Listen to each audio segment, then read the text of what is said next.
Hello, everyone. My name is Dominique, and I'm a lifestyle blogger of Melanin, Mind, and Soul. And today I am sharing some strategies of coping with bereavement with you. So, my nan came to England in the 1950s in the Windrush era, like most West Indians.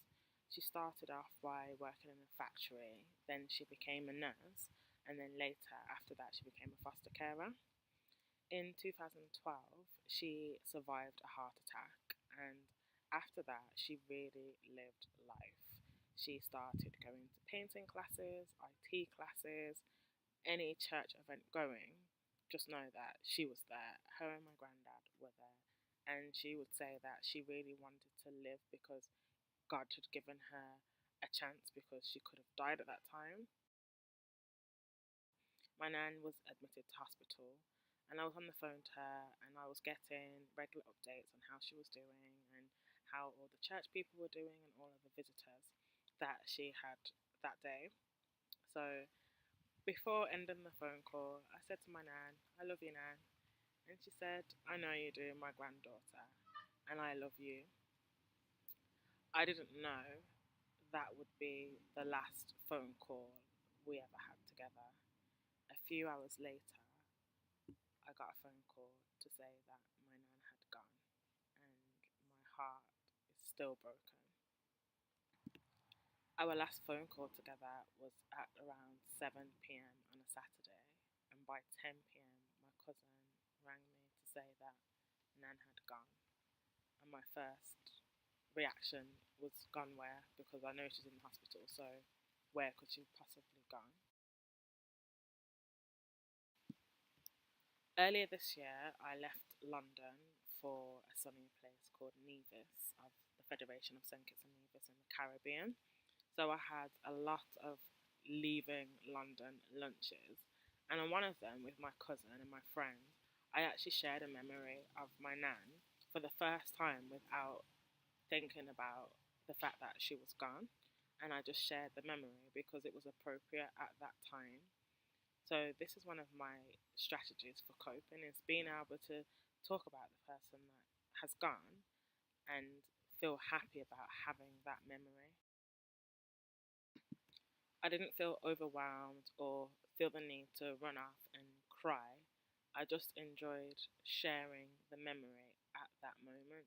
So a strategy is just to be happy about having that memory rather than focusing on the fact that they are gone. My nan loved the soaps, and if I dared to phone her outside of one of the advert breaks during one of the soaps, I would never get her full attention. But she would always tell me about everything that was happening in every single soap that she watched. I used to take loads of selfies with my nan, and she would say that she doesn't want to go on What's That or Bookface, knowing exactly that it was WhatsApp and Facebook, but that was her sense of humour. And these are the things that I try and remember and smile about them rather than crying that there won't be any more of those kind of memories. I recently read Steve Harvey's book called Jump, and in the book, he mentions that he wants his great grandchildren to know who he is.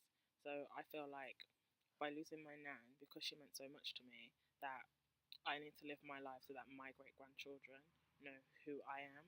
So I need to live my life with purpose. A few months after my paternal nan passed away, my mum's mum passed away 6 months later, and my mum chose a song by Lauren Hill called "The Eye of the Sparrow" for the entrance song. And after the 28th of April, that song, I just couldn't listen to it again. But one day, when I was back in London, I was cooking and my iTunes was just playing on auto sync, and the song came on, and I literally froze. My feet wanted to go and turn the song off, but I just couldn't move. And when the song played, it was as if a volcano just erupted underneath me, and I just had the biggest cry. But as soon as I let it out, I was fine again. And since then, I realised that when I need to cry and be emotional, I just will, because the time will pass and then I'll feel better again. So rather than trying to hold in emotions, just let it out. Another way of coping, which I found really useful, was actually just talking to people.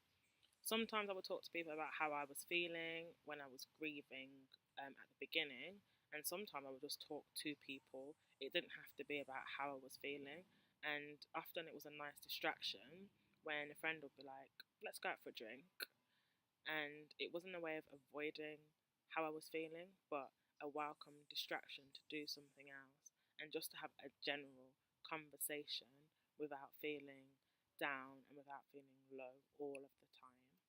So I would really recommend you just talk to people, because sometimes you don't realise how much of a value it is just to have other people's company. As well as talking to my friends and talking to my family, as a support network, I also sought counselling. So I had a therapist which I got through my employee assistance program, and most employers have an EAP, and it's normally free of charge. There's a lot of different counselling services. You can do group sessions, you could do telephone sessions, or you could do face to face. I opted for face to face counselling, and my therapist really helped with my healing process. It's nice to be able to speak to somebody who isn't judging you, who isn't trying to sympathize with you, but helps you to internalize the way you are feeling. And this really helped with my development and with moving forward with my grief and my bereavement. This October, I wasn't in England for my nan's 2-year anniversary because I'm in Nevis, so I wasn't able to go to the cemetery with the rest of my family and celebrate her life by sitting on her bench and laughing and joking and crying with everybody else. So instead, I had to take my own time out and celebrate her life in my own special way. My last piece of advice is, don't let anybody tell you how to feel. There are going to be times where you feel like crying, so you should cry. There are going to be times when you feel like going out, so go out. There's times when you want to talk to people, and there's times when you don't. But most of all, don't let anybody tell you how and what you should be feeling. If you need to take time off work, then you need to do that. If you need to spend some time on your own, then you need to do that. But don't let anybody dictate to you about how to feel when you are grieving, because there isn't a bereavement or a grief handbook. Everyone is different, every family is different, and it also depends on other things that are going on in your life as well.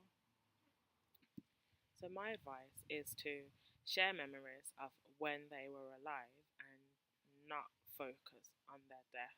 Not focus on the fact that you won't have any more of those memories, but the fact that you actually did have them in the first place, which is quite important, because you wouldn't miss them or feel as much of a void if they didn't have such a big impact on your life. Secondly, talk to people, whether it's friends, family, or seeking professional help, such as therapy. There's a lot of services out. Celebrate your loved ones in your own way. There's no right or wrong way of how to do it. Just do something that's personal between you and the person that you've lost. And lastly, do not let anybody tell you how to feel. Grieve in your own personal way. Thank you for watching. And if you do have any strategies for coping, or if you have any services that you recommend, please leave them in the comments box below.